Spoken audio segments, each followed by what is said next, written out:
Hello, everybody, and welcome to episode 90 of the OG Technically Trek. I am your host, Dave Prime. Over there on my right is the lovely Captain Katie, the witchy Captain Katie. How are you doing tonight, my dear? I'm full cold, but I'm alive and I'm here. That's good. Appreciate you coming back. Glad you were taking care of yourself last week, so you were missed, but yeah, see, we're all here. Got a good group of people backstage, so that's a good start. Yeah, just realized that I forgot to renew my premium membership with Twitter, so we're not streaming on there tonight, so on that, but it is And what I've it just is. discovered So, that I can't spell today. oh dear. Your Yeah. your spell check keeps on checking you. Yeah, I just keep getting like red underline, red underline, red underline. And for some reason, I don't know how to put a space in between words. So I'm off to a great start tonight, guys. Well, let's see. Well, it's a good start nonetheless. Good or bad, we're here. We're doing things good. Me, I'm doing it sober. But one thing that does make Amen, brother. technically trick. What was that, Zach? Could mute our backstage folks for a minute till we're ready to go on live with them. Yes, be shushed, dears, be shushed. But yeah, one thing that makes Technically Trek unique to other Star Trek podcasts is that we welcome and encourage live participation, not just in the chat, which all of them do. We welcome you to be on camera with us as well. Like I said, we got 3 people already back there, so we got I got like 5, 6. Yeah, I got six slots left available for you to come on live. Say if we get more than 6, we'll just kind of push the last person off, and but they can still partake in all that fun stuff. So if you want to do so, check the YouTube description below and say it'll be the link to take you to StreamYard. And then they're really good. I like them. I just wish that they'd give me like one more co-host slot. So when you and Travis keep on going back and forth, I got to delete whoever's on there, send the invite to the new one, and then do it all over again every single time I Travis steps in know. for you. But yeah, it goes from that to 4. It goes from $10 a month to $80 a month. But I mean, if you're doing something small, something simple like this, I would say the $10 package works fine. It gives you 8 or 9 depending on if you're doing flying solo or not, but it gives you enough participation to take care of that. There's a link down there below too for you to get a referral link to get to give it a try. And say, I actually have someone that did sign up, so I'm just waiting for one more to do so that I get a little kickback. So yay for referral bonuses. Yeah. But speaking about referral bonuses, I do got to give a good shout out to my good friends over at Dubby. To say Dubby is a company that puts together uh, a brand of energy drinks. They're still up and coming, but they're created with to help with concentration, focus, reaction time. But you don't get the jitters and the crash a lot of those energy drinks give. And I can't talk, so I'm drinking my grandpa's denture water again tonight. See, but that s'mores that we did the live taste last week, oh my God, I love it. I absolutely love it. That's my morning go-to right now. And it tastes just like those chocolate malts instant breakfasts. So and you just mix it with milk. It turns out great. Denture water, just water. Pitaya and mango is what it comes out to for a taste on that. But yeah, they try to empower small and upcoming streamers such as ourselves here, as they work alongside with us to get the product out there and whatnot. And they are based out of San Diego, so they are in Tyson's backyard. So they are a U.S. company. You're supporting a local brand.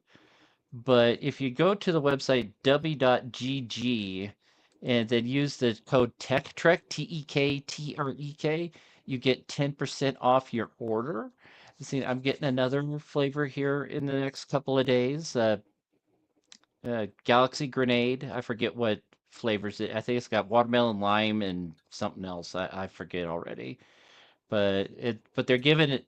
they're giving streamers an extra benefit, and I got Grandpa's Denture Water, and they have a non-caffeinated hydro product called Grandma's Lemonade. So I'm Oh, going to that give that. sounds sweet. Yeah, so if it's here by next week, I'm going to do another live taste test. I'm going to have products to help open it easier. Like last week, that was a bit of a disaster. But yeah, use the code TechTrick and get 10% off your order as long as it's not a licensed partner product like the Chainsaw Man, Solo Leveling. But those also have some great flavors there that one of these days I'll give a try.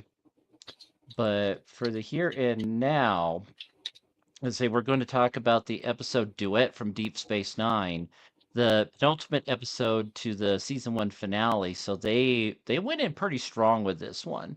Say I sometimes forget how good that episode actually is. The actor that played Maritza was he did a hell of a job with that role. He really I did. Oh yeah, see just faking it, but I mean it's like one of the earliest like little Easter eggs that there is an underground movement among the Cardassian people that they know that they did wrong. They need to make reparations for what they did to the Bajoran people. And but for right now, see, I am going to bring up everybody that's been chilling out backstage. How's it going, all? Oh. Hello, everybody. I think Real Phil quick. just rather scared himself, Whoop. or I scared him. So, real quick, Yeah, before we get delve into the conversation and stuff like that, I have some little trivia. Well, not trivia, fun fact, but I have some little entertainment news, or let's just say some stuff to dish out to everybody and our wonderful audience and stuff and everything. Everybody, welcome. Thank you for joining us and stuff. Well, believe it or not, in 2 days it will be December the 17th.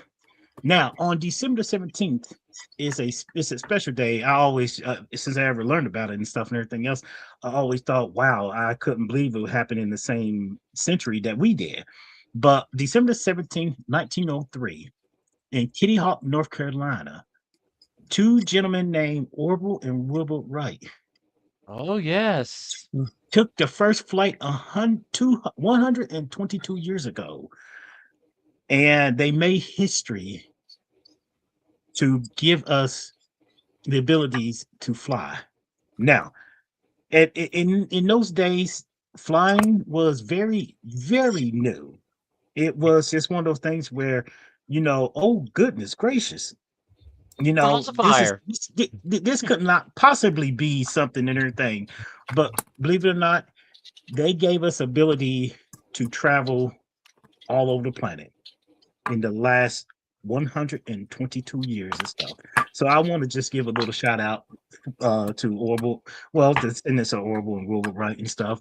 I actually seen that plane in the Smithsonian back in 2017. It was surreal. I was just dumbfounded, about even the size of it too. But I watched the documentary on how these two brothers constructed this airplane to fly and stuff.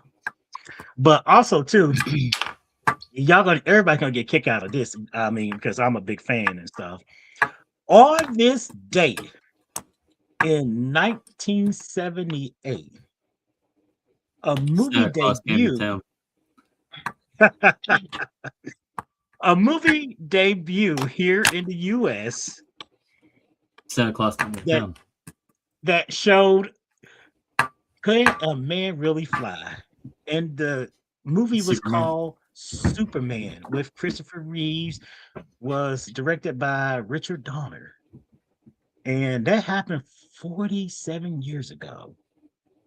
Now, if you are a big, like I'm a big DC fan, Superman fan and stuff, it makes so much, it just has a big, because at that time, Superman was, the one thing that, people look up to hope and just, see good triumph over bad, evil, as you could say, and stuff. But it's been 47 years, and believe it or not, I'm older than Superman. Of course, they filmed that movie, a year before I was born, but I'm 47, and the movie came out in December. I was born in October.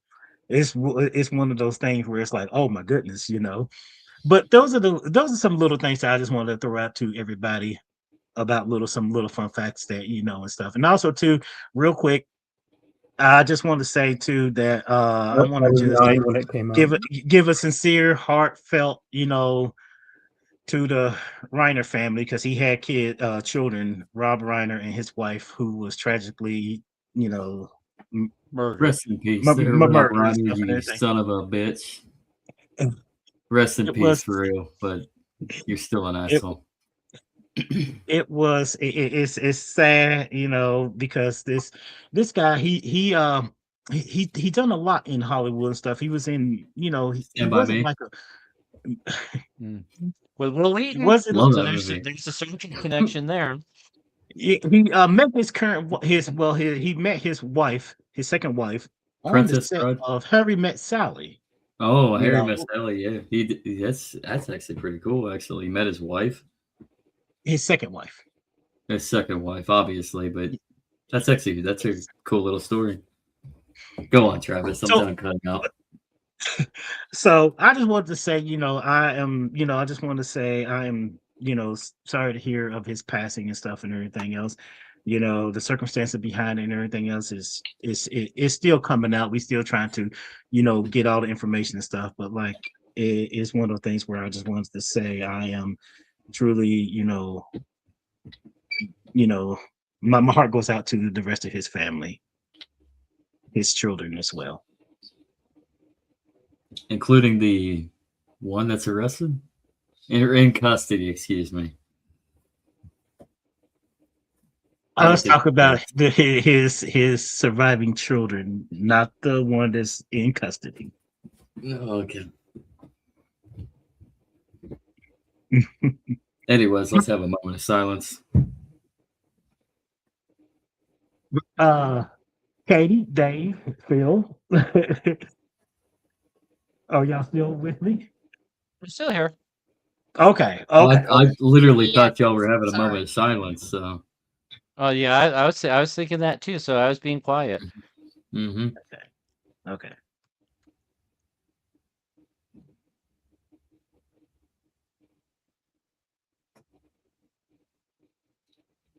There is nothing significant in Star Trek history today, though.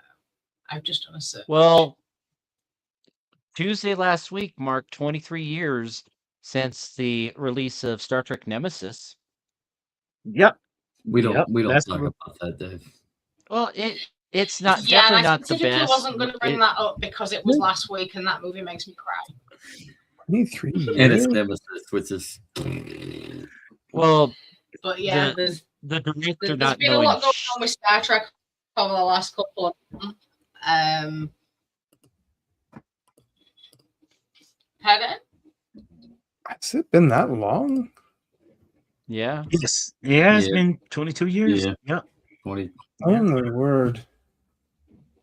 Yeah, I remember Bryan Singer We're getting old. because Sir We're getting Patrick old. Stewart was in the X-Men movie, and Bryan Singer, who was the director of the two early X-Men movie, he's a big fan of Star Trek, and Patrick Stewart got him a part in Star Trek Nemesis. You can see one point, the camera, Worf left his position, and then he looked over, and then Bryan Singer jumped in the phrase. He took control of the weapons system. I was like, oh, he was, he jumped in the Worf place. I was like, okay, that's pretty neat. I did not know that.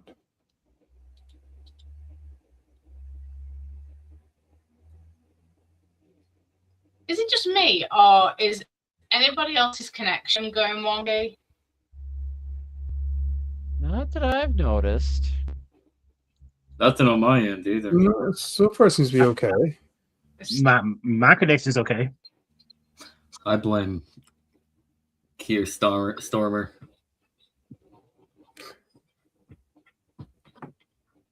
Yeah, but one Yeah. one one thing that before we start diving into the episode, I just wanted to put it out there, and I got green lights across the board from the production team with technically track. I'm the production team with technically track.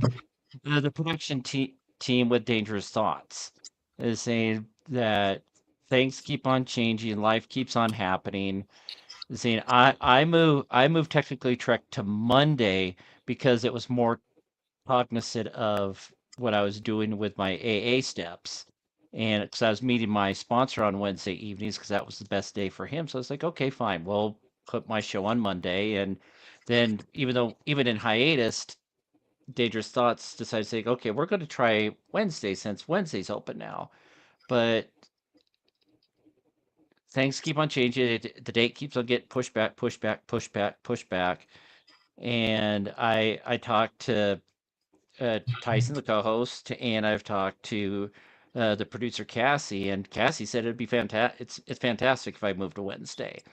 So I just want to put it out to our viewers and say what do you think? Do you want to keep on watching here on Monday nights, or would you be joining us on Wednesday? It would be Wednesday at 6 Pacific, 9 Eastern. So it's a little later, but not by much. Well, just want to see what you think. So if you just go to my Twitter X profile, TechnoDave, TeknoDave, it's pinned right up on top, just like you want to do it on Monday or do you want to do it on Wednesday. The poll will be open for 5 days, so we'll figure out the results for the next episode, see if we're going to start doing that. If we do so, which I'm thinking if we're going to do it regardless, is saying that we'll start doing that on January 7th. So we'll start the new year on the 7th of January on the Wednesday slot. But anywho's, to the episode, Duet. So what are some opening thoughts for you guys? Because I mean, it started, to kind of just put it in a broad perspective, Kira just had so much hate and animosity. And then by the end of the episode, she's done a complete 180 when that guy that was in the brig with Maritza, he just in the back at the end. So, we never see what Odo did with him. Obviously, he was incarcerated, but we never saw that. But yeah, Sage. I mean, Kira was in tears as she kneeled down to Maritza as he passed away. The same, but like I said, from total hatred to total compassion is just like that's a huge arc just in 45, 50 minutes. But it's not the first time we've seen that in track. No.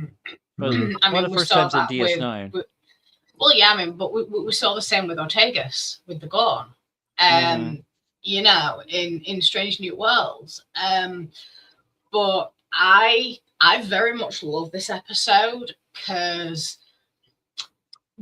what happened in this episode and the whole thing of Kira just like the hatred and the vengeance she has within her because of what the Cardassians did during the occupation, and especially is it Gallitep? Yeah, Gallitep. Yay, I got it right. Yay me. Sorry. But especially that, you know, it was horrific, and the fact that she had a Cardassian who was there, and then supposedly finding out that it was Gul Darheel, it brought up a lot for her. And it's like she said to Dax,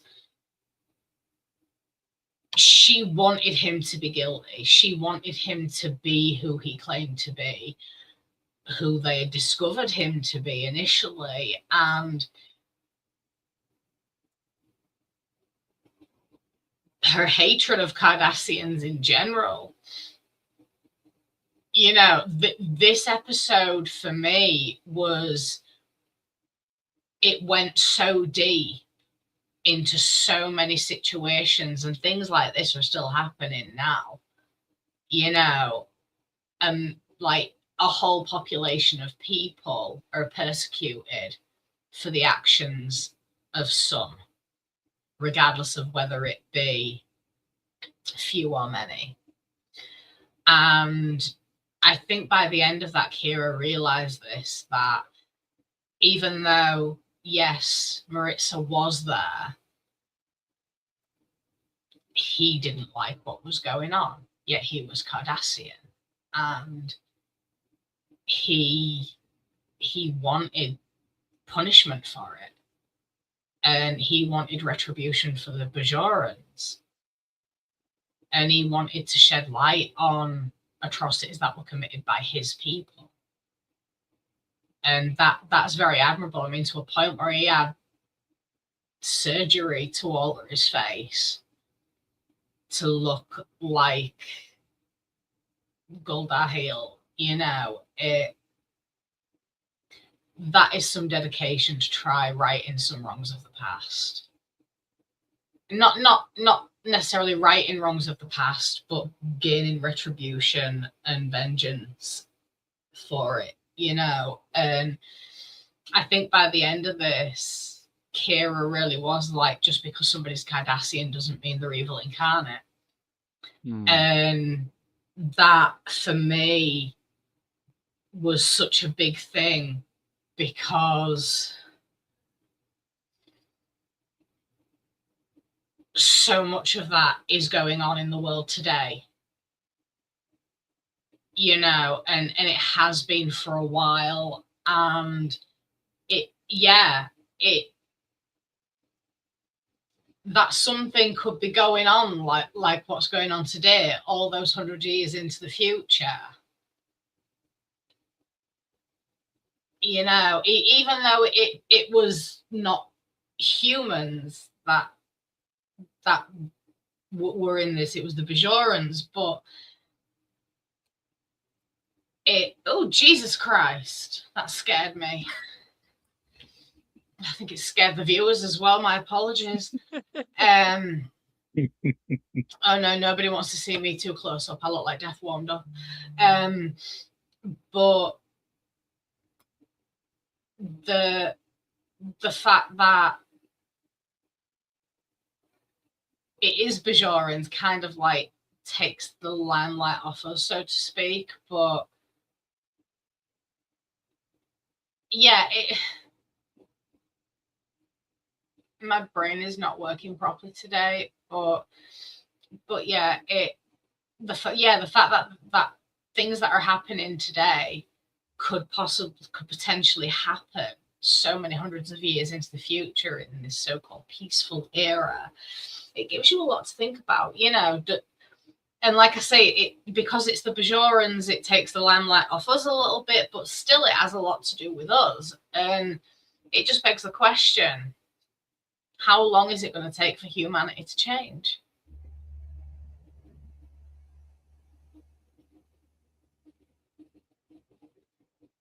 What are your thoughts, Phil? So, what just popped in my head when you said that is I remember when they watching something when they were starting the idea of the series, is that they felt that the because at that before Deep Space Nine started, we only had TNG in the original series, and they felt that Earth was perfect, Earth was too clean, and so they wanted to develop this series as to approach issues that could still be going on in the rest of the universe, and that are still, because it is Deep Space Nine is much more a political series, very deeply so. Most definitely. And I was blown away by the writing by this. I was watching this just like this through the whole thing, just the performances and the writing and the twists and turns that happen in this. And to approach a topic like this that is still going on Earth today, that this is a very, very relevant episode still, like 25, 30 years later, however long it was. But yeah, it was really well done. I remember when the series started, and for some reason it didn't click with me at the time. Maybe because I was really into Next Generation, and this one just for some reason at the time in the early 90s, it wasn't clicking with me. But now looking back, God, the writing in these were so good. Like the topics they were approaching and how they were dealing with it, and the character development between them was so good. I might actually rewatch this episode, because now knowing how it ends up, now to go back and rewatch it, knowing how it ends, I'd love to kind of go back and rewatch it just to see it from that perspective now. But no, I this was really, really well done episode. I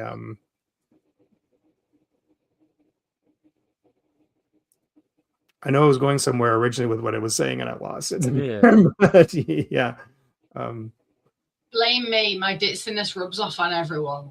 Oh no, I have a certain level of my own. I have to sometimes. Even. But now I will share something with you all, and I'm sure this made Dave laugh. When I messaged him to ask what episode we were covering this week, because as you know, I was absent last week. He says, "Oh, Duet," and I'm like, "Yeah, what is that?" And he says, "DS9 season 1." I'm like, "Yeah, I don't know." And he's like, "This is one of your favorite episodes of season 1," and I'm like, Forgot what it was. You're going to have to tell me a bit about it, because I'm terrible with names. And he described it, and I'm just like, I don't understand it. I can't place it. And it wasn't until he described it in more detail. Did you send me an image of it? No, I sent you a YouTube link with that final scene when he just broke down and just finally admitted he is Maritza and he is just ashamed of what's been done. Yeah, I knew that you'd sent me an image or a video or something, and it wasn't until that, and I'm like, oh, holy crap, yeah, this is like one of my favorite episodes of season 1 of DS9, and I completely forgot what it was called. Even just describing it, I'm just like, I don't know this episode at all. So yeah, that's how my week's going, people. You know, you silly goose. Honestly, I think silly geese are more intelligent than I am right now. They really are. Honestly, this is like the second cold I've had in a row. I had about a 3-day reprieve, and yeah, so my brain is just mush right now. So yeah, this is going to be a very interesting episode, people. Yeah, see, I took some decent notes, just like scenes and whatnot, and it's like I need to find some better way of lighting in here, because if I use the natural light from the bedroom, it just way too much in here. So that's probably one of my 2026 things is to see. I'm actually gonna try a little something here. You guys don't need to see my crotch as I try to adjust my upper light here. No, I think the viewers have had enough of my camera zooming in onto my cleavage. I don't think they need to see your crotch as well. Yeah, they definitely may. Well, that might help a little. Technically track everyone. Yeah, technically track. You know, so it's I can it's read a my notes now. salon. It's it's an optician's. Well, one thing, like early on in the episode, got to give mad props to Bashir, because even though he was a Cardassian, he did his job. He was trying to get better, but when Maritza ran away, I just like, it wasn't like he was even trying. But I guess later on we just learned he wanted to be captured. So, but I mean, say Bashir's just all casual. She'll be waiting a minute, Major. And then Kira sees Maritza and she's like, "Security, get in here!" And she's like, "What the frick?" I will. She was expected to be a Bajoran, wasn't she? Yeah. I will have to admit, it ended so abruptly, and I kind of almost wanted to see more, like that the guy that stabbed him. Like, obviously he's going to have to, I hope they caught him and be charged with that. But I almost kind of wanted to see a little bit more at the ending of that. Like, what's his deal? Like, I wanted to hear a little bit more of this guy. What's like. Well, he's an alcoholic because he was in there for being too Yeah. drunk. Yeah, but See, but at the end of the episode, I'll get just a sec, Katie. I mean, at the end of the episode, when everyone was just around Maritza and Kira, Odo's just holding on to the guy instead of just hauling his ass into the Oh. brig. Hmm. You'd think that would be something Odo would do, but for whatever reason, he didn't. I think it was What just were you kind of thinking? like just a directorial thing where it's an ending shot and they've got to back away. It's like the end of a stage play almost, right? It's that final moment on stage where it's like. Katie, it looks like you're about to chomp at the bit there. What's going on? I've got a theory, and I'm probably right on this, and I'm not just saying that blowing my own trumpet, but I don't think that anything happened to that guy. I think that I believe that the provisional government, which is well within their power, got DS9 to transfer him over into their custody, and he was released because he'd done a good deed for Bajor. And I do genuinely believe that that's what happened with him. Because it would not surprise me. I hope it didn't, but I really do genuinely believe that is what happened, and that he didn't really get persecuted and punished for murdering a Cardassian, because even people in the provisional government, from what I can remember, throughout the series, believe what he believes, that all Cardassians are guilty, regardless of whether they were physically there or not, and they deserve to die because all Cardassians are guilty. Well, yeah, I agree with that. But no, I believe that he never got punished for his crime. Well, if he didn't, Odo's going to probably make a big ass stink about it if they didn't prosecute. Yeah, but at the end of the day, it may be a Federation-run station, but it's still in Bajoran space, that they're working with Bajor, and they have every right to deal with their citizens and deal with crimes by their citizens in any way they see fit. And he was probably given luxury on Bajor. Listen, all I gotta say is the Cardassians are a bunch of whores. They are. They are. Zach and I agree.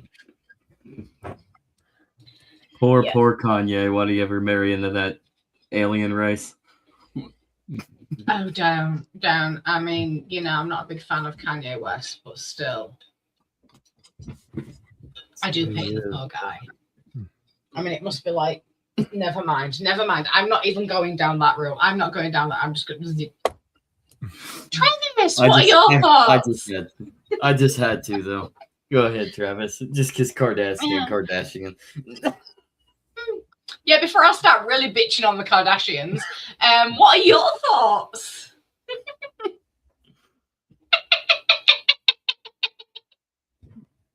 Say what? Are you talking to me? Yes, darling. Your thoughts. Yes. What are your thoughts, please? Anything. Well, at that time, when Phil pointed out too, back at the time, I was a teenager. I really didn't. I watched this episode, and I saw this episode and stuff like that. It didn't really resonate and stuff. I understood it, but not to the degree of what it was written and stuff and everything else. We lost Phil. He was moving his cameras. And we regained Phil. Sorry. There's Phil. Sorry, I was trying to set something up and I goofed. Sorry about that. Anyways, carry on. I didn't mean to interrupt. Well, I mean... Hi, Dylan. Hey, Dylan. Hey.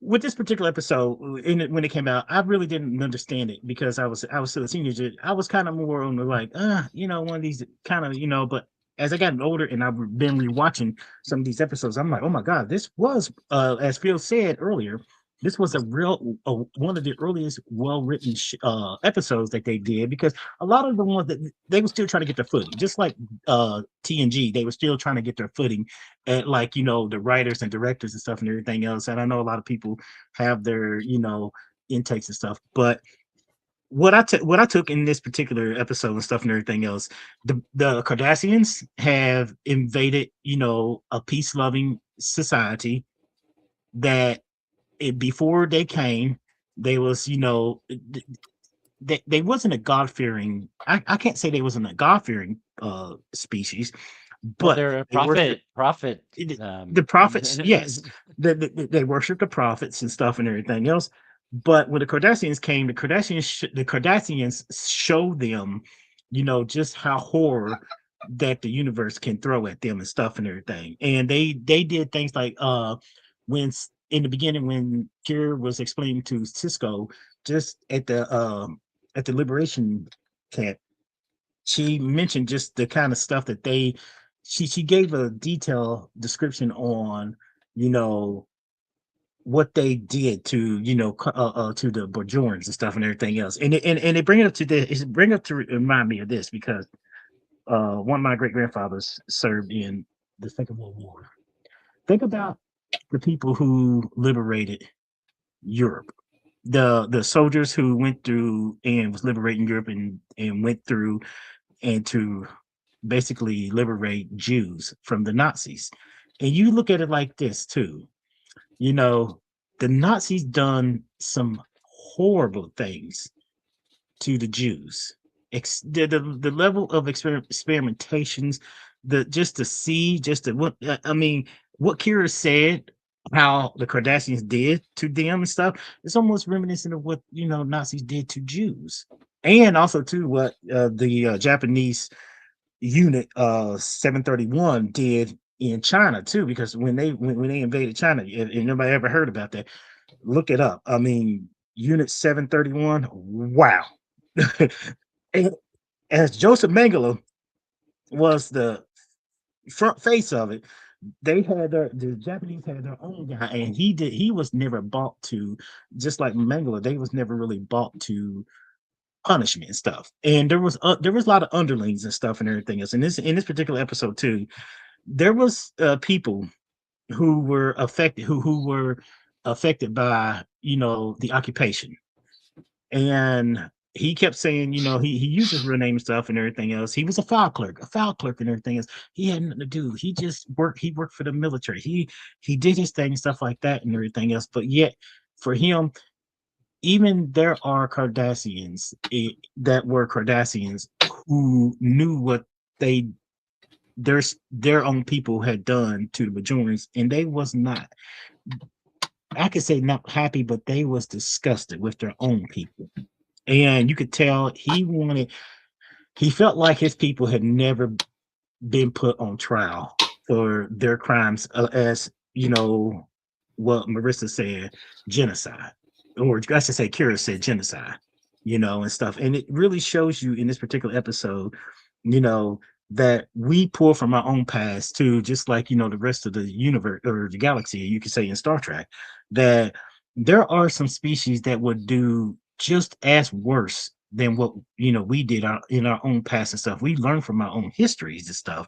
But in this particular episode, it really showed you that, wow, you know, there are people, the level of, there are the level on both sides, because you look at this, a particular Cardassian wanted to be caught. In the end, he basically, you know, tipped his hand stuff and everything else. He wanted to basically say, "Oh, look, you know, I'm this blah blah blah," and everything. We all found out he had cosmetic surgery to look like his, you know, superior and stuff. And the guy who stabbed him, he basically said he's a Cardassian. You know, every Doesn't matter who he Cardassian, is. you know, they're all guilty, even women and children, stuff like that. But then we saw at the end of the series too, where the Dominion destroyed, nearly wiped out the entire species. As Bashir said, over 800 million dead. That was just like that's you could say that's worse than what the Cardassians did to the Bajorans. It's like, wow, they did get their just desserts, you could say, in the end, because they got almost decimated and stuff. But this particular episode showed you that there were some and it's still fresh too, because she said it was only 12 years ago when she helped liberate it, was that Gallitep? Gallitep. And she said there were survivors there too, and it was just it was one of those things where she wanted to handle the interrogation. Of course, Cisco wanted Odo to handle the interrogation, but she wanted to, because I guess objectively she was not in her right mind. She didn't just to Cisco, she didn't seem like she should be in that position because she has so much bias. No, yeah, and Cisco rightly called her out on it, and Yes, she he did. agrees. Like, you're right. I am not objective. But Exactly, exactly, and it's one of the things too. You looked at it, and he walked the line too, because he got contacted by the Ministry of State and stuff, and he basically said, we want him and stuff.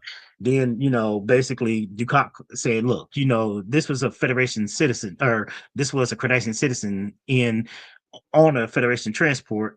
And if anything happened to him, I'm gonna hold you personally responsible and stuff and everything. He told Cisco that. and something did happen to him. Exactly. And we never found out the consequences of that action. So I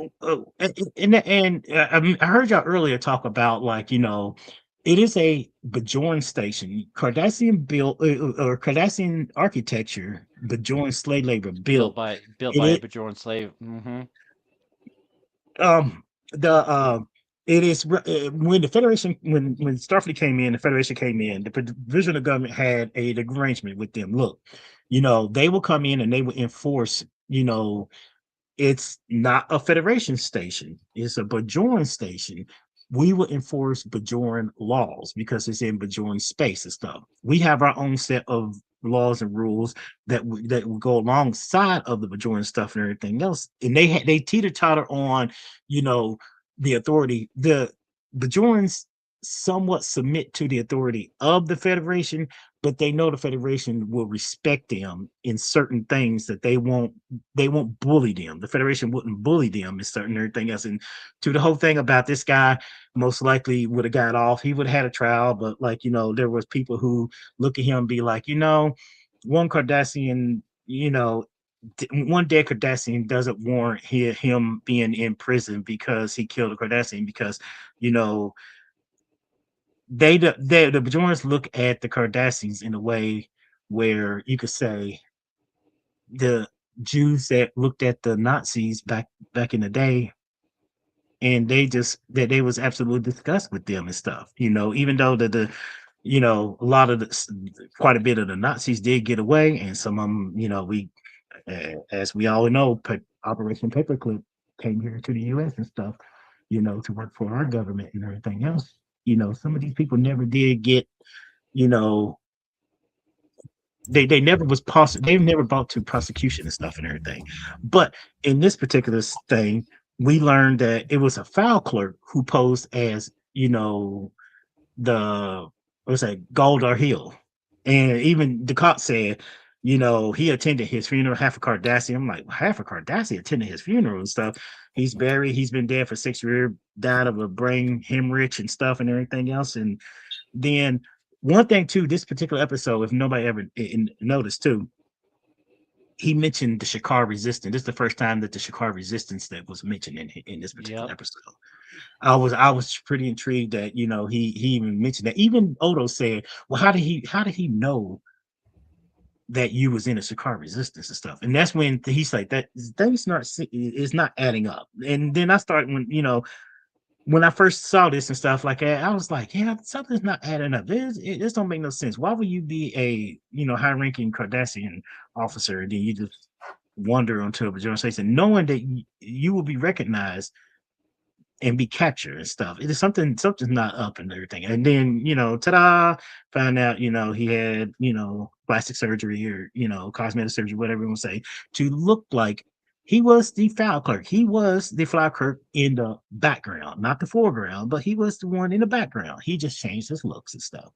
But all in all, I really thought too how y'all said everybody said that in the end, Kira was just she was distraught because she knew she was like, she deemed all Cardassians, no matter what, they was all guilty as charged, no matter what.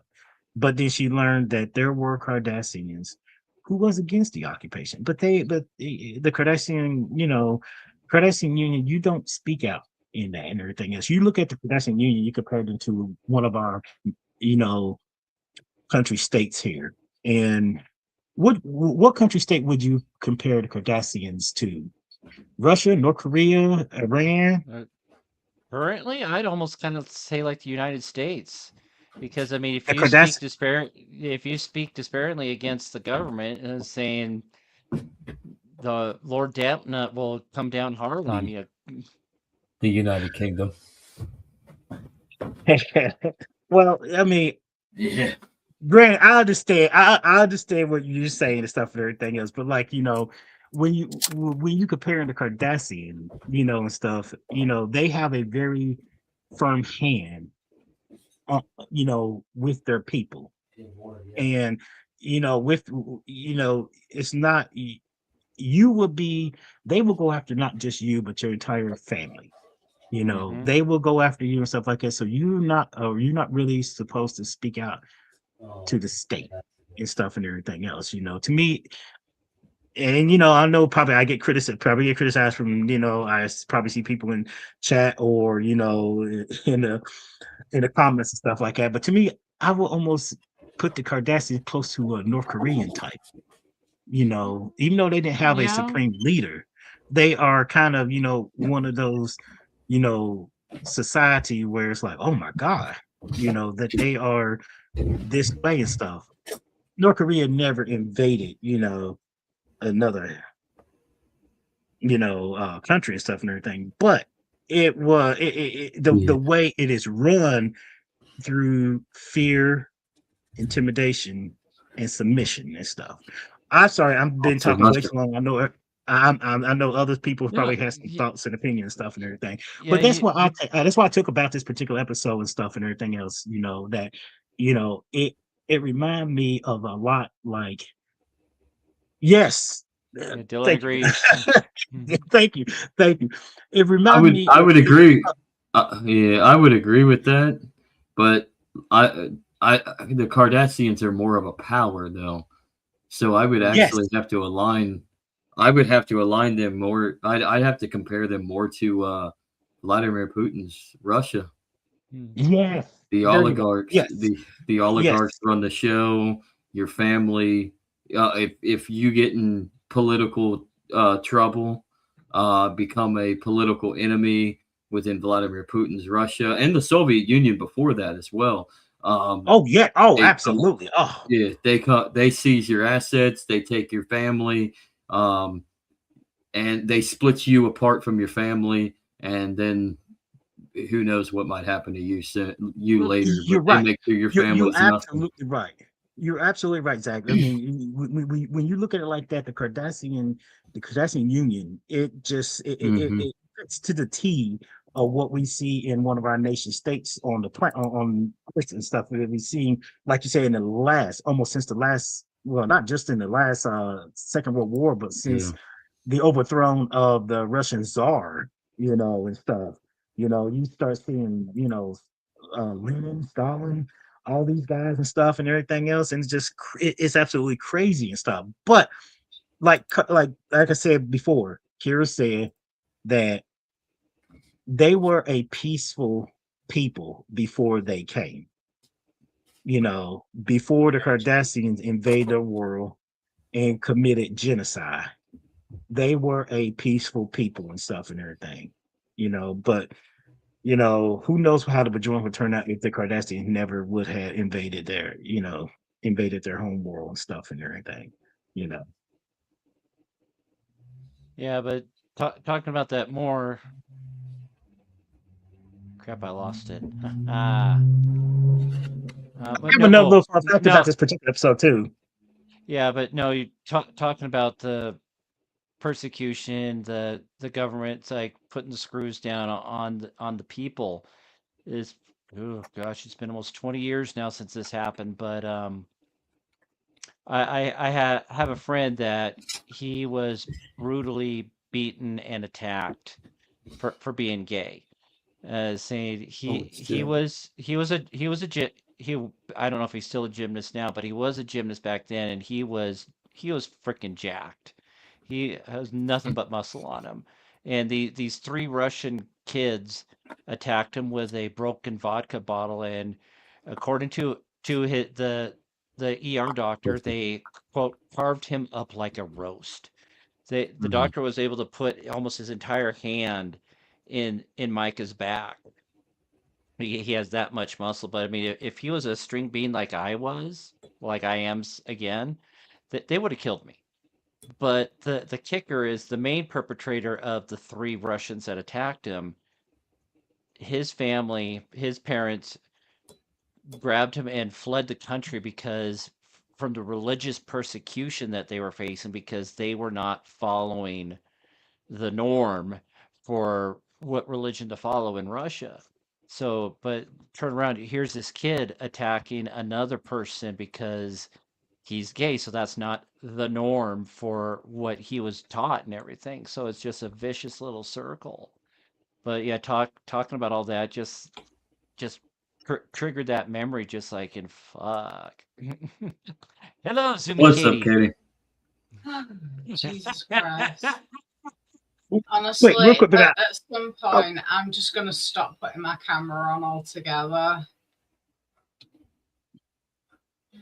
okay. But with Here's the here's a little fun. Here's a little fun fact, real quick, before anything else and stuff, because y'all guys are going to be like, "Oh my god, I can't believe you know," because I knew something and it triggered something that I had to go back and I had to rewatch to make sure that I wasn't like like going cuckoo and stuff and everything.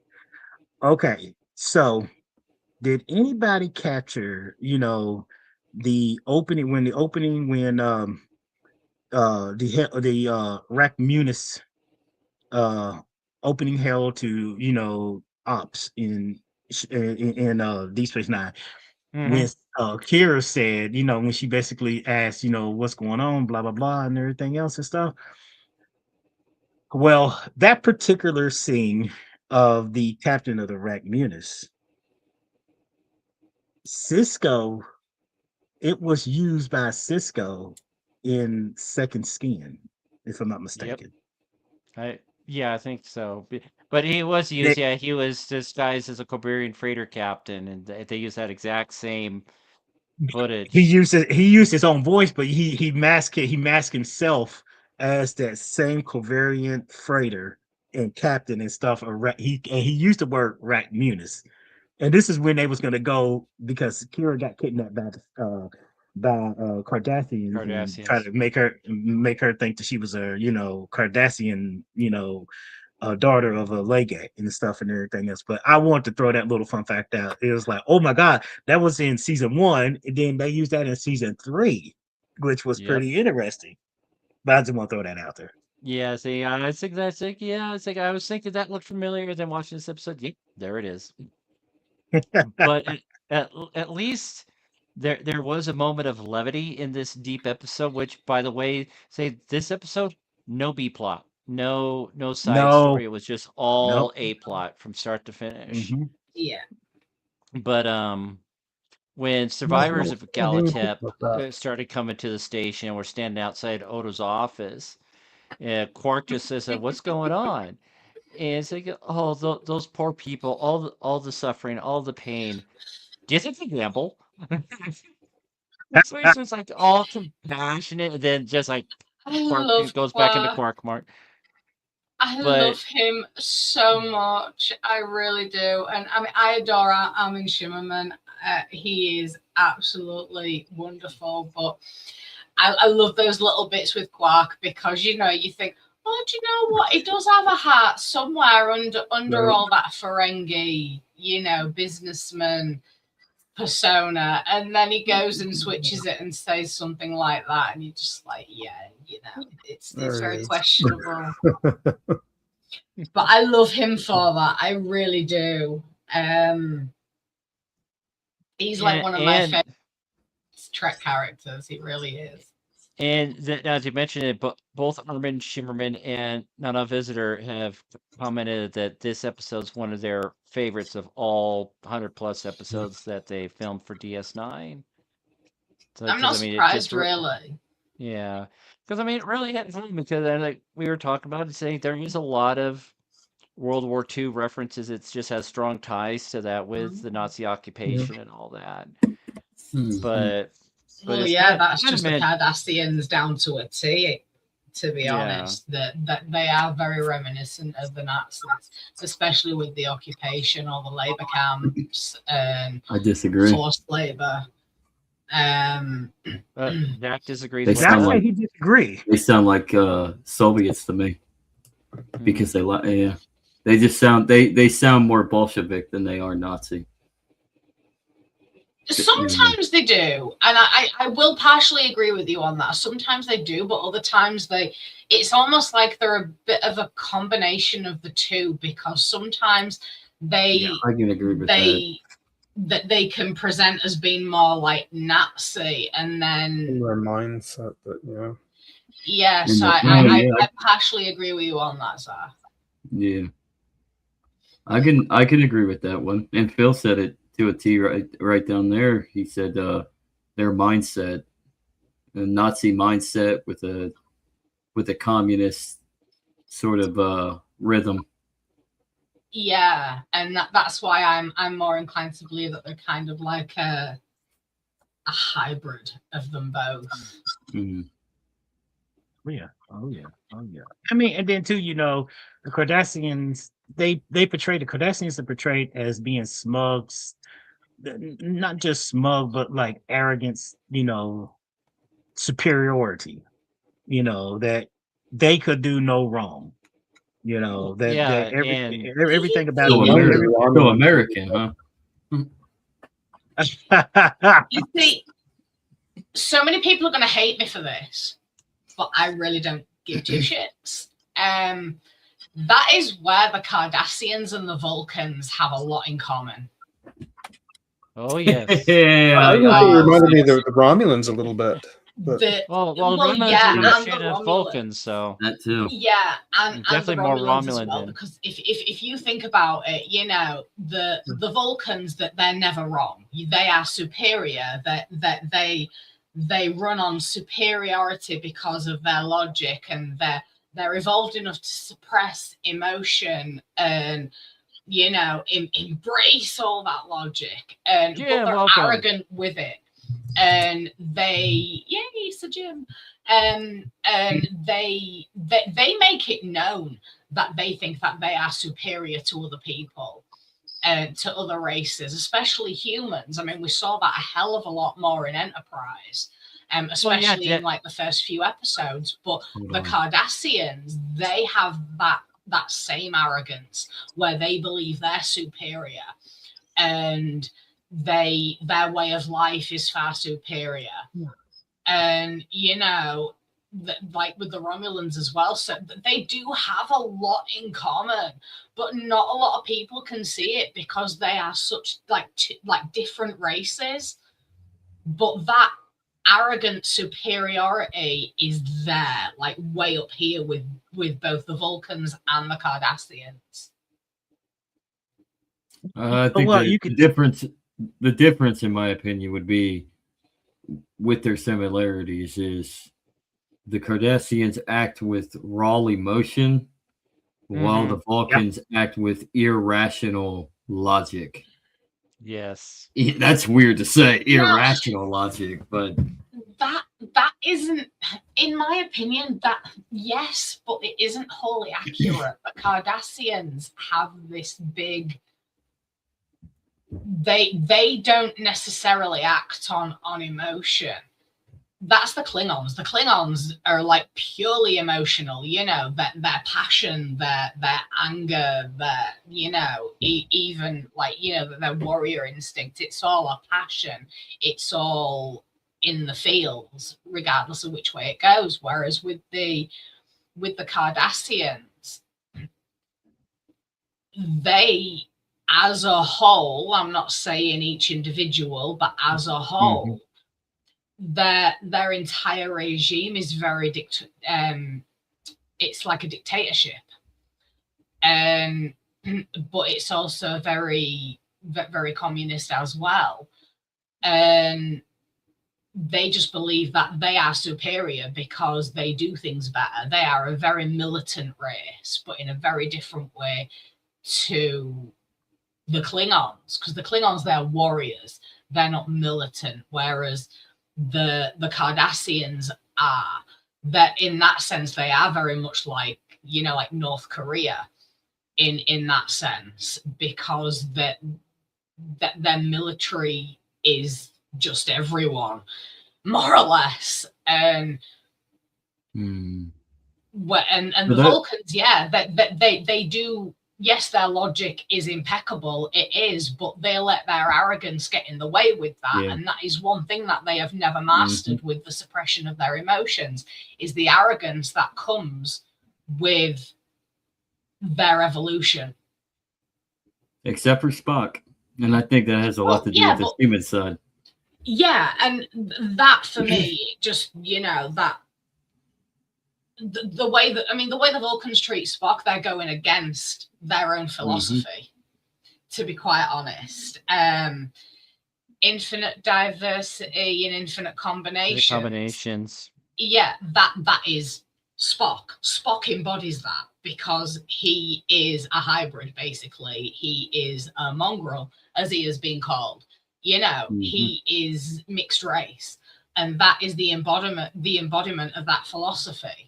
And it even states within that, you know, and so that they are very hypocritical as well. Whereas the Cardassians, it's not often that they're hypocritical. They are just they can be hypocritical, but very rarely. They are just, their word is God, basically. And they don't like other people's opinions. They're a lot like Noah. But they don't accept other people's opinions. They think that other people's opinions are beneath them because they don't have this harmony, as they would probably call it. And it's a load of bollocks. It really is. They're a dictatorship. They're a military race. They do things without honor a lot of the time as well. And they believe that, I think Cardassians believe themselves to be predators when they're not, because like they like the occupation of Bajor, they were the weaker race, but they're not predators. They are just dickheads, basically. Honestly, let's get back around. Hold on. Let's get back around to this to the topic at hand and everything, because I want to mention something real quick too about this particular episode. Because we're talking on and stuff. When it came to oh shit, I had a method. Oh, okay. Well, when Kira started her interrogation of Maritza, and he began his, of course we've seen how Cardassians and stuff and everything else, and we wonder too, he wasn't the first Cardassian, like, under when the station was basically turned over to Bajoran and the Federation stuff, and they came in and everything else. I know he came in with, they said he had Kalanora, which he contracted, from Gallitep. But y'all notice too that if you've seen in this particular, we've seen in the third episode of, we've seen Garrick. Garrick was able to live with the Bajorans, but they didn't look at him in a way that they looked at, Maritza. Because of course, Damn. Maritza, he was, he had the face of, a Cardassian Gaul, and he was his reputation was known and stuff. But Garrick had a reputation, but yet he was with the Obsidian Order, and as we know it and stuff.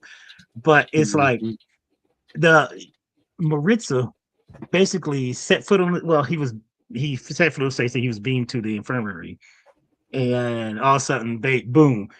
It's like this guy's under suspicion. That Cisco said, he's under suspicion for, contracting Kalanor. That makes no sense. You explain to me why I should not release him, because, and this is in the beginning, where, you can't just arrest somebody for having, an ailment. Even if you suspect that he got that ailment because he was at a labor camp and stuff, that skirts the line of like, okay, starts getting in that ooh and stuff. But like Garrick, we all know Garrick's past. Garrick has a very, very strong shady past as well and stuff and everything else. But he was able to live among the Bajorans without feeling like, they was gonna kill him. It was pretty ironic though. I seen this. But I think what you said in chat, Katie. Interesting to see. Oh, go ahead, Dave. It would have been interesting to see Garrick get involved in the mix of all of it. They should have got him involved in this. That is the only disappointing aspect of this episode for me, is that Garrick was nowhere to be seen. They didn't write him in this episode. It was so sad they didn't write him. I know. They wrote Gul Darheel, God. but they didn't write with the singers. Garrick. They did introduce Lita in this episode when O'Brien's assistant, when they were up in ops, because the next episode she came in to attempt to assassinate Vedic Darheel. Mm-hmm. Yeah. Yeah, so she's just had a little bit part there, but say, what was she doing some of those surreptitious things that led up to the next episode? They was leaning into that. They were leaning into that and stuff and everything. She had a thing for Miles O'Brien. Mm-hmm. But he's married. She was just trying to cozy up to him, just to try and be able to get access to things that other Bajoran engineers wouldn't be able to get to otherwise. Especially his the tool, the specific tools that in the next episode that was designed for, I forgot what, to override some security measures.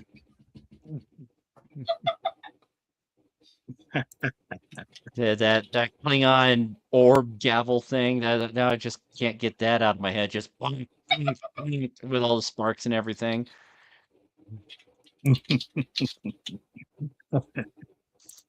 Phil's been quiet, real quick. I mean, Phil, do you have any intake of what we've been discussing? I know you had some things and stuff, but I would love to hear what Phil have to say. Any more thoughts and opinion about this particular episode? I feel like everybody kind of said everything that that kind of. I was just. I think everybody's kind of almost covered every act on this, but I just really enjoyed watching this. I sat down about an hour and a half before we started to watch this tonight, and not really wondering what to expect. I just thought, I'll get through this episode while I eat dinner, and then be ready for it. And I was really taken into just how it's a simple production. Like it's just moving from set to set, and it's mainly these two characters, but the way it was written was just so well done. I was really impressed. I like I said, like Dave said, it was just a strictly A plot. There was no B plot. It was just strictly it focused in on this character, and the whole narrative was about one particular thing, getting to the bottom of the truth of who this individual was, and why is he doing this, in particular, and stuff and everything else. And then I mean, at the end we saw it was just like the hatred still You goes don't around. know if he's lying or not, or what was he? How much was he lying about? Who is this guy? And you're just guessing through the whole thing about who is this guy? It was. It really kind of kept you wondering the whole thing until I was. Yes, Jim. Sorry. We got Ferengi attorneys, Klingon judges, and Vulcan jurists. I see that. I'm sitting to read that in chat. I'm sitting there like, what is going on here? And we have Ferengi lawyer. I can see, like, hopefully I'm remembering straight. Phoenix Wright, that Nintendo DS like lawyer game. It's like.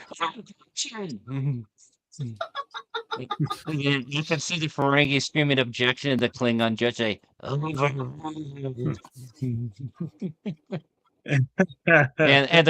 the Vulcan jury's just like, okay, just try not to die of boredom. And don't forget about the Romulan Jew. Oh,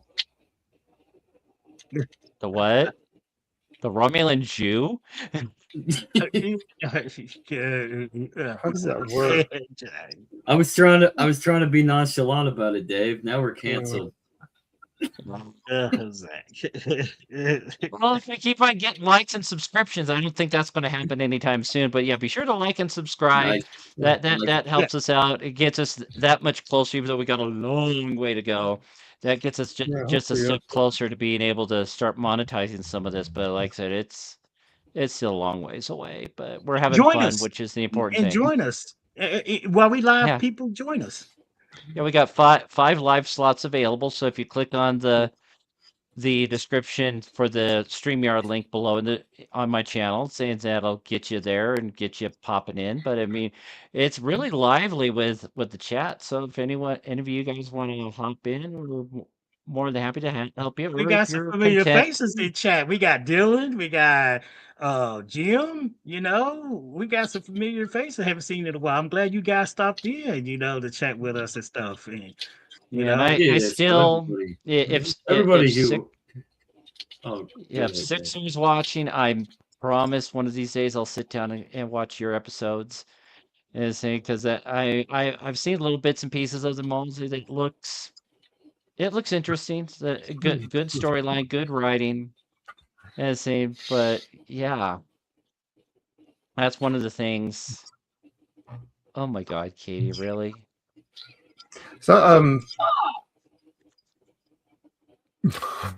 that wouldn't be a punishment, though. That would be a punishment to the Borg instead. Exactly, kill two birds with one stone. Well, I don't know. It's going to bring them out. That would be pretty fun to be a Borg for one But I didn't say to have them assimilated. I just said send them to the Borg. The Borg could do what they wanted with them. That's what they do. They do. They do. Depending on how much, the prisoner fought back. The alligators just to scare them. Of course they're going to eat them. Yeah, see, I don't even think the Borg go on because it would detract from their perfection. No, instead of instead of execution, send them to that dude who killed Tasha Yar. Armis? Yes, send them to him. Mm-hmm. Yeah, see, I got. Yeah, did he die? Was he was he uninstalled? Because if he wasn't, I'm still hunting you down. Well, see, I'd say instead of that, saying, yeah, send them to a Moopsie. Right. Have the Moopsie drink their bones. That'll be a good punishment. That's what you deserve. By the way, something I gotta throw out super quick, and I don't want to derail too much, but I didn't know whether to bring this at the end. I should have mentioned it earlier, but I have Netflix, and it will probably, I think it's January 8th, they will be discontinuing. January Or, 6th, yeah, the they're 6th going or to be the 8th. discontinuing playing Star Trek. So, yeah, not yet, Katie. It is in the works. Give it till January, but yeah, it will be coming. Don't worry. Yeah. But yeah, it's well, we know the whole thing with what's going on with Paramount. So yeah, but if you have Netflix, I guess that's going to be it for that. all Paramount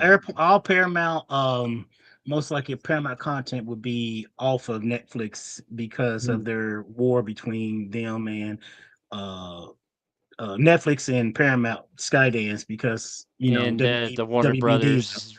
because they up for sale, and then fired them. one studio wants the other, and the other one said, we had a bidder, and then another one came in late and said, no, we want to buy this one, blah blah blah, and it's just it's a big shit show. And so, excuse my language and all, but it's getting really messy, and then you're gonna start seeing contents removed from other platforms and stuff. So yeah, Paramount Skydance look like they look like they're in it for the long haul, and they're really biting down because they're really wanting to pay $108 billion for WBD. That's stupid money.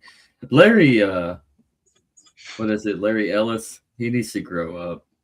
He really. David Ellison. Larry Ellison is Oracle name, but his son is the David Ellison. Yeah, that's right. David. He wants to be the big mogul in Hollywood. He wants to have, he wants to control. The people say he wants to control literally the umbrella of not just Paramount, but he wants the elaborate category that for the last 100 years he wants all of Warner Brothers catalog and stuff. So he wants to monopolize the studios and take all the creativity out of it. Well, you're gonna lose. You're gonna lose out there, David. Eventually, what was that? You're gonna win, and then you're gonna lose. Is that Netflix won the rights to Warner Brothers? Yes. Yeah. Oh, so Warner. Okay. Go ahead, Phil. Tell. Oh, no. I was just okay. I wasn't just sure about that. I thought, because I thought, was it Warner Brothers that was acquiring Paramount? No. Warner Paramount Brothers. Warner Brothers was up for sale. Warner Brothers Discovery was up for sale. And they said, okay, we're going to be up for sale. We want everybody to show their bids. Show us how much y'all really want for this company. So Paramount Skydance said, we'll pay this much. Netflix in the beginning, and they kind of toyed with it. They said, okay. And then Comcast Universal, they was the third people. A lot of people was hoping that, and it was said that Amazon, MGM was thinking about it. Apple was thinking about it as well, but they didn't put any bids up and stuff. A lot of people wanted Apple to buy Apple because Apple had more money than all of them combined, because Apple is literally one of the biggest, on the planet. They have cash flow. Well, the only three left was Netflix, Paramount Skydance, and Comcast Universal. Comcast Universal bailed out, say, you know what, we ain't paying that much. We don't think WBD, Warner Brothers Discovery, is worth that much. So there's left two bidders. So at the end, when the final day that Warner Brothers said, this is the last day that we'll take any bids and stuff and everything else, they submitted their bids, and apparently David Zaslav and the board of WBD basically just looked at and they said, you know what? Look, Netflix is offering a really good deal. And they are, willing to do this, blah, blah, blah, and everything else. Not to make a long story short and everything else. We're going to go with Netflix. So Netflix is going to purchase them for $82 billion. Okay. 20 some dollars a share or something like that and everything else. But that was on a Friday. That news dropped on a Friday. Now, this was all talked about over the weekend. Then fast forward to Monday. This was like 2 Mondays ago. Dave, I think it was last Monday. Yeah, it was actually last Monday. David Ellison went on TV and basically said, you know what? We're going to do a hostile takeover.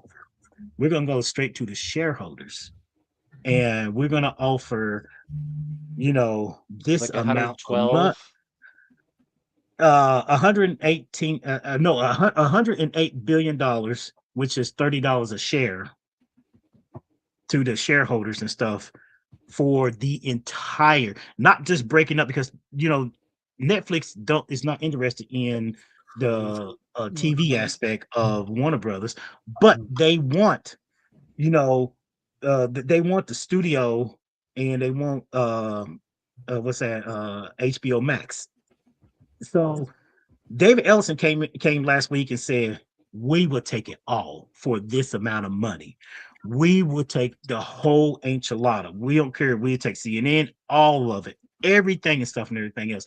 And they are telling the shareholders, we're willing to pay you $108 billion versus Netflix $82 billion.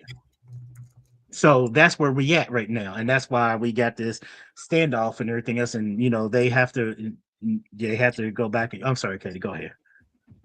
No, No, I she was said just just saying good night to bye-bye Jim. to Phil. Oh, To take Jim care. even.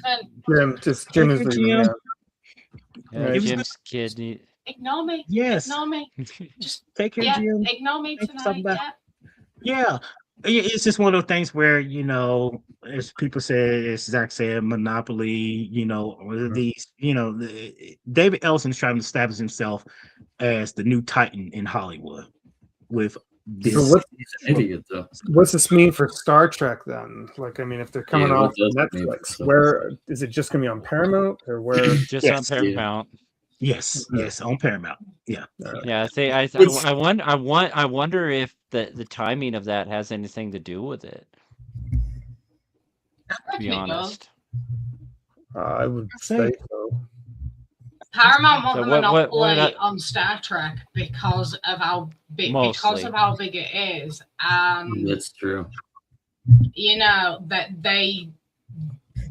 they're heading for sole occupancy of it, sole ownership of it, so to speak. That's what they're heading for. That they just want to own Star Trek, and then they can do what the hell they want with it. Yeah. Rather than To some degree. yeah.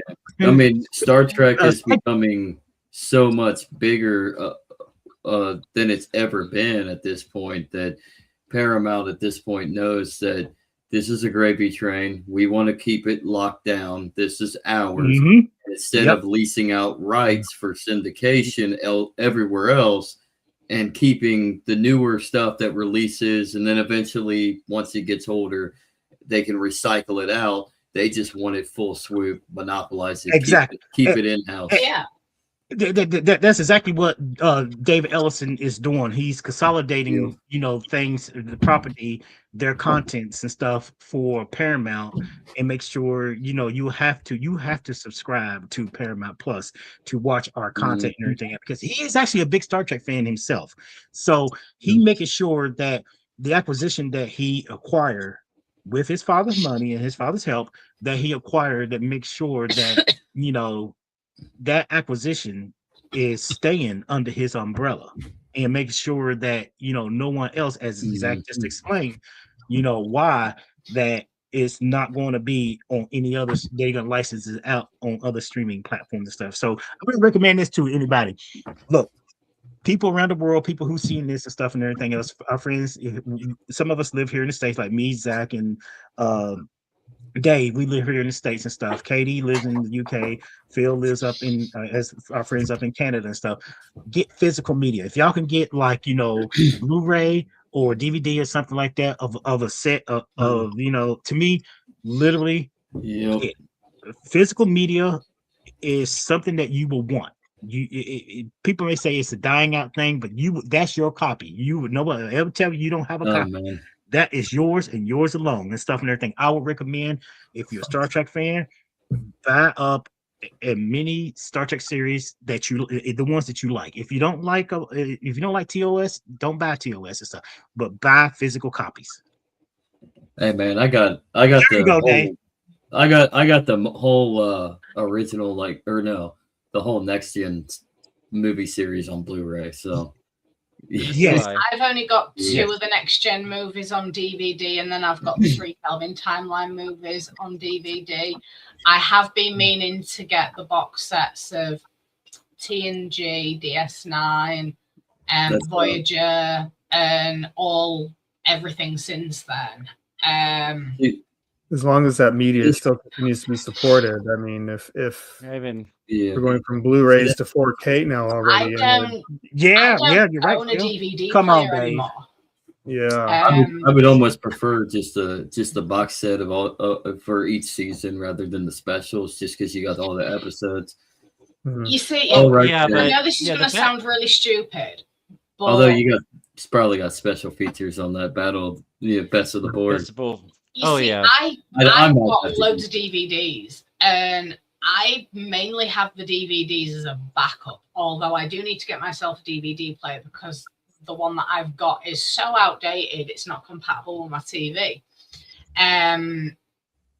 So I've got a shit ton of DVDs, and that for me they're more backups. I mean, I've got like the full box set of Smallville, Charmed, even Downton Abbey, but I mainly get them, and like Supergirl and The Flash and that, but I mainly get DVDs for the deleted scenes, the interviews, bonus content, all that lot, and like the gag reels and stuff. But I actually prefer, purely for health reasons now, I prefer streaming, because if I'm having a really bad day and I can barely walk, or my back has completely gone and I'm on crutches, yeah. I can't be getting up and down to change a DVD. So for me, streaming is easier. I use a VPN myself, but Yeah. Well, I mean, I've got VPN and everything, but I've got Amazon Prime, and I get Paramount Plus through Amazon Prime. Well, the real reason you want physical anything, really, whether it's media or I'm collecting books just so when the grid goes down. Same with Katie. Can't see it in this camera angle, but I'm all good. You can do that with media too, because you can always find backup ways of getting power and watch your DVDs or your VHS tapes. But the fact is, like, you want physical because you want to own something. Like, and the narrative today is, and you can see it with the streaming. You can see it with all these subscription services. I mean, the name of the game is you will own nothing and you will be happy. And in reality, that's why I said physical copy, your own copy. Yeah, have your own copy. Books, DVD. It's tangible. It's see, tangible. when it comes your to books, DVD is tangible. I am. Yeah, when it comes to books, I mean, I need to do a recount of my books, because I'm heading for official library status, which is 1,000 physical books. That's cool. Now I have a small collection here. There's only about maybe 2 dozen next to me, but in there we actually converted our living room into a library. Nice. Because, and we and then like what used to be my like office originally, that's now a little snug, where my mum watches her TV and she chills out during the day and that. But we're even getting a bookcase put in there because we're running out of room. I do use digital formats, like Kindle, for reading, purely like because I get Kindle Unlimited. A lot of the books on there I just like borrow and things, and like if I don't end up liking them, then I'm not wasting money, so to speak. But if I do like them, I will get the physical copies, and then I have them there, and then I can clear my Kindle. But one thing that I cannot go without is my Audible, because I can't read without the audio accompaniment now because of my migraine. So it's that'll always be a need for me. But yeah, definitely when it comes to physical things, you see me, I prepare for a lot of eventualities. The amount of candles I've got is ridiculous. I could easily rival Yankee Candle You know, I could between me and my mother, we could open up a candle store and like a crystal store and everything. And like we have tons of batteries. We have loads of like fairy light garlands that are battery operated, and like in case of a power cut. We have little lanterns to put tea light candles in case of a power cut. Books, you can't go wrong with books. Books are always there, you know, and you can like just with torchlight and things like that, you can. Dave. You know, they're always there as a backup. So I like to prepare for hopefully any eventuality. You know, I mean, we've even got like bottled water and things like that. So yeah, it's very, for me, it's more preparation than anything. Oh, that is gorgeous. Oh, get yourself an oil lamp, people. Are we back into the 1870s, Wow. 1880s? 17th century. I think we're back doing when what's his Oh my face? God, Phil. What was the oil? What's the tycoon oil? that's John D. why Rockefeller. I don't. Yeah, Oh yeah. that's why I don't. I won't. I'm all for physical media, but it's why I'm not gonna Hey. rebuy everything. Hey, I can't do it. So Phil's that's why just I like me. use yeah, and I feel like I I got paid for everything already. So all my DVDs, like I have a whole slew, and I've dwindled down because I've resold some of them, and I've only bought most of my DVDs like for $1 or $2 a piece way back in the day. But at one time I had probably like close to 1,500, 2,000 DVDs. I'm down to like 400. So I think I've only got about at this rate, I'd rather 100 just have them. DVDs. Because I don't think I've know. got all that many. But honestly, my DVD collection is very I agree, Dylan. eclectic. I've got a few Disney movies. Although I used to have up until like 2001, I had every single Disney release on VHS. yeah, I have most of them. Did you have the phallic version of the Little Mermaid? The what? Sorry. The phallic Little Mermaid. Yes. I did. That's worth money. That is worth a lot of money. The first Rescuers. I don't have it anymore. Before that got recalled. Right. What about the first Rescuer? The first Rescuers. There's a flying scene. It goes by really quick. If you watch it by frame as the birds flying past the windows, it's a photograph cutout of a naked woman in one of the windows. Yeah. And it's only like 1 or 2 frames, but I had bought it, and then this came up and they were recalled, and I was like, I'm holding on to that. But you know, that reminded me of something real quick. Yes, I had that. This reminded me of something. So in Star Wars, there was I seen it. It was about almost 25 years ago. I think it was about 25 years ago. So somewhere around in that. Somebody said that there was a mint copy, or there was like it was out there, but it was an accident that it was printed. So they had some trading cards, Star Wars trading cards, and one of the trading cards of C-3PO had a huge boner. He had a huge boner. What? Somebody, Yeah. C-3PO had a huge boner. I hope we don't get demonetized and everything. He had, stuff like that. Well, I'm not monetized yet, so. Well. The person who had to go, they had to go and find, because it was an urban rumor that there was trading cards out there. Somebody couldn't find. They went all the way to Canada to find the person who actually had it, who had one of the copies in his possession. And sure enough, this guy showed it. C-3PO from Star Wars with a huge boner.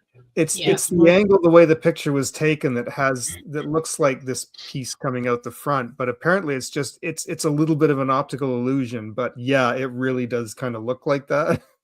I was like, and this rare. People say this rare. If you have that, it's worth money. If you have that, it's worth money because it was a really rare thing. So if anybody got that in their possession and stuff and everything, You can Google that and see and find it. It's crazy, but I just want to throw that out there and stuff. But guys, oh my gosh, it's been a fun little episode. We talk about and all and everything else. I really enjoy, our little discussion, everybody's intake on this particular episode of Star Trek Deep Space Nine Duet. Yeah. I mean, it was a highlight talking about this.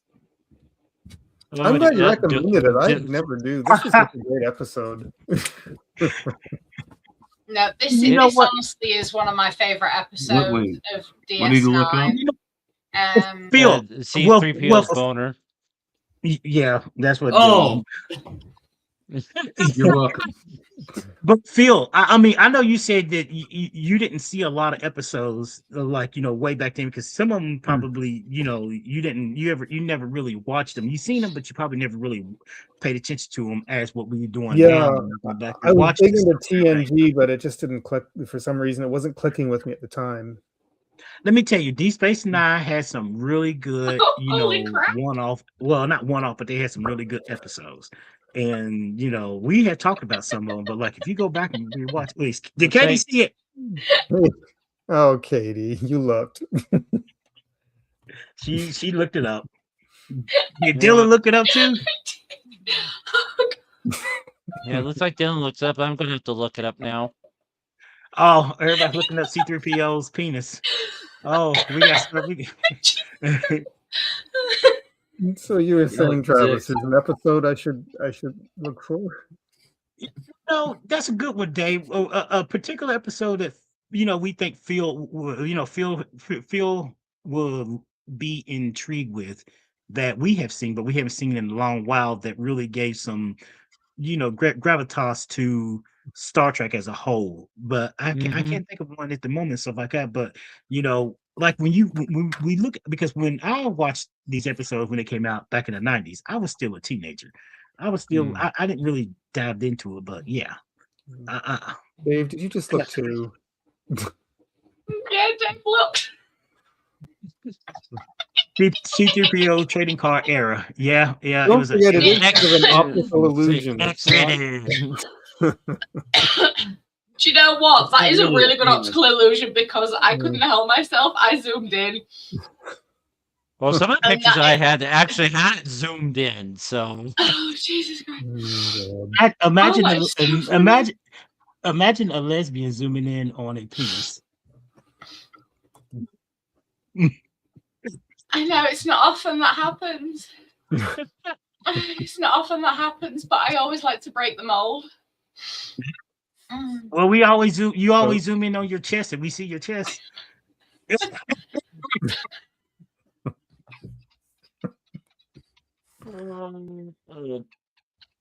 Hello, my Lanta. And that's come back. just You Anthony gotta come back. Hey, Dylan, I that's just swear you Anthony gotta come Daniels in the suit. What's that? I said that's just Anthony Daniels in the suit. Dylan, come back. You gotta come back with us more often, especially in the coming New Year's. Because we're. Oh yeah.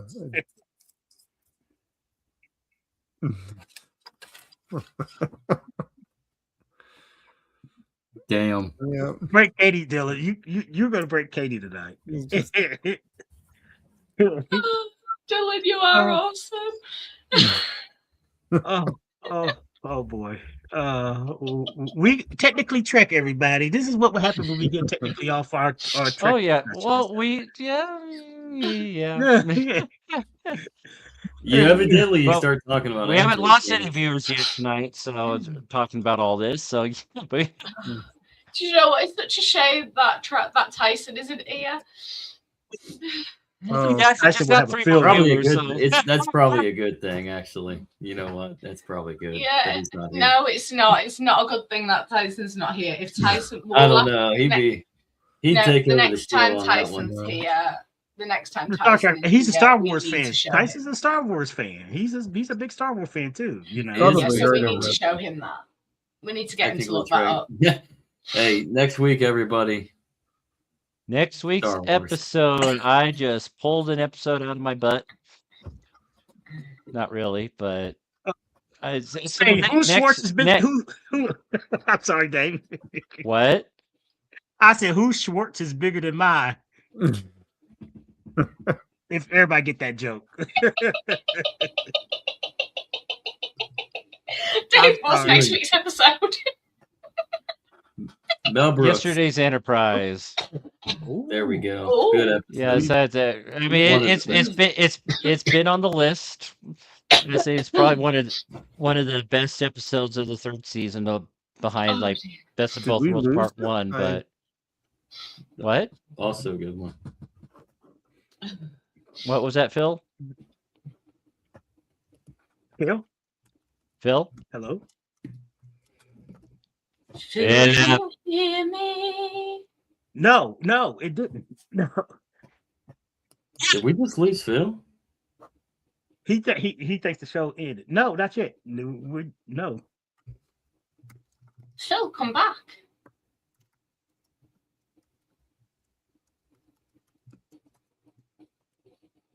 There he is. We're Oh, still there on we the air, Phil.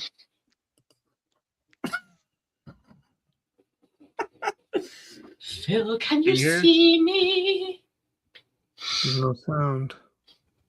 Huh? Oh shoot! Yeah, it's great. He's having a Oh, he has some audio But- problems. Yeah, audio problem. he just Usually said, that just we can that still means hear you another though, dude. refresh. We can hear you, Phil, but that's just Oh, there we go. Sorry. I don't know what happened. Okay, I got the sound again. There we go. I got the image Yeah. back and then the sound. Did something Yeah, happen? so yeah. No, it's just we were talking next week. We're going to talk Yesterday's Enterprise. It's my birthday coming up next week. I figure I'm No going to way. do one of my favorite episodes. Yes, Yesterday's Enterprise. Join Okay. join us next week for a big spectacular birthday bash. That's a good one. It's Dave. Can I say it, Well, Dave, Bobby- live on air? 5-0. Sure. Yep. A big 5-0. Yep. Happy Yep. birthday, Yep. Dave. Very early, but- Next Thursday, 1:31 Pacific time, 1:34. I can't remember. It's just right after 1:30 in the morning, Christmas Day. I popped out as a tax deduction for my first Oh. gift for mom and dad. Oh well. Yeah, shoot, welcome to you're- my club, Dave. Oh yes. Big 50s club. Yeah, see, a lot of my classmates from high school are rapidly hitting that 50 mark too. So just like, yeah. But like I said, I looked a lot better at 50 than I did at 40. So there's small No, there you go. accomplishments No. there. But there are other parts of me that are not so well, like my teeth and my knees and whatnot. But at least I'm 40 you pounds get- lighter than I was 10 years ago. Wait, did you say And your you got knees? hair. And Yes. you got hair. Yeah, I still got my hair. Yeah, I haven't gone gray just yet. I mean, I got a couple gray hairs in the face, but Dave, you ain't on your knees giving a lot of, All this hit me at 52. I was darker until around 52, 53, and then it was like white. Great. yeah, but like I said, a lot of Wow. my classmates are got gray years ago. And I'm just like, oh, I'm fortunate, but I'm blonde, so that can hide it a little Oh. better. So Yeah. Well, I hope I age like fine wine, I hope my black don't crack. But I do have a crack on my back. No. Well, not my back. My lower.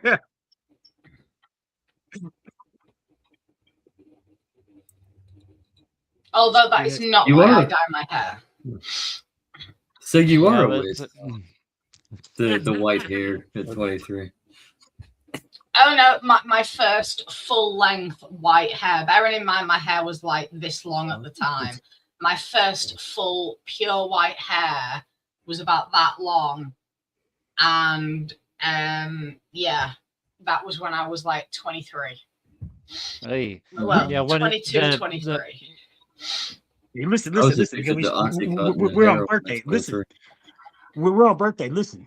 So here in the U.S., the lottery is up to about $1 billion. 1.1 billion for Powerball. Yep. Well, do yourself a favor because today Superman, the first Superman movie from 1978, turned 47, and I'm 47, and in Star Trek, 47 is a type of the universal mathematical proof that they have and Yeah. stuff. Go ahead 42 out with there. interest. play, throw out the number 40, well, not 42, but 47. Use the number 47 for this lottery that's going to be, happening and stuff and everything. Just as, play your number, throw in 47 because, right now I'm 47. Superman, the movie from 78 is 47. So, you may have some luck at, in the power. You may even win all 5 white balls, giggity, $1 million and stuff, but do something. Play the ball. Play the lottery. 47. Use 47, everybody. Yeah. I might play the Euro I think- Millions. So what you're saying is I take your juju and I go in and I pay a couple, what is it now? Like a couple bucks now. Get myself a Powerball, but tell them I want 47. That's my Powerball. I don't know if it goes up to that, but yeah, you can. Yes. Tell them you want 47. If you can't play, if you can't play the Powerball 47, play 47 in any number, random and stuff like that. 47. Just Star Trek, because think of Star Trek. Think of Travis. Say 47. Yeah, and but Take a trip. even though your lottery's at like 1 point whatever it is. billion, even if one person wins all that money, that's not the Bet, money they're Katie. going to get. Nope. That's not the money they're going to get because your lottery winnings are tax deductible. Uh-huh. No, I it's like to say it's that not tax everybody deductible. They in the tax United the hell States out of will it. buy They Starbucks. tax the fuck Yeah. out of it. Yeah. Yeah, ours isn't. If I was to See- win £1 billion on our lottery or the Euro Millions, I don't get taxed a penny. What? What? Well, that's because it's impossible to win it unless you're a Fed. No, it's because it's not classed as income. We only get taxed on our salary, on our income. And So- I think, and then if we get inheritance, we have to pay inheritance tax. But if I was to win like £1 million on the lottery, I wouldn't get taxed a penny because it's classed as a prize. I've won something. Yeah, but I here don't- prizes I are don't get taxed. Damn, nigga, fuck the damn was the thing. IRS. Here in the United States, you That's will it. only It's receive for the lottery. You only receive $650,000. Million. Yeah. If Million, not it's a thousand. million, you will A get billion. 600. If you want $1 million, just say if you want $1 million in general, you take a lump sum, you will only get like $650,000 of that. We get the full million winning. here. So, now, if you win this particular lottery that I just stated, like this 1.1 billion, 1.3 billion, Last I You'd be saw, you would yeah. get multi-millionaire. you would get somewhere along in between 600 and 700, in and around Yeah. that, maybe even less than that, but you still win like you still get like over $500 million, and stuff. But Because they call That's it just me. income here. Give everyone in the United States like Any- a $3 Starbucks card. Not everyone. Everybody I like that.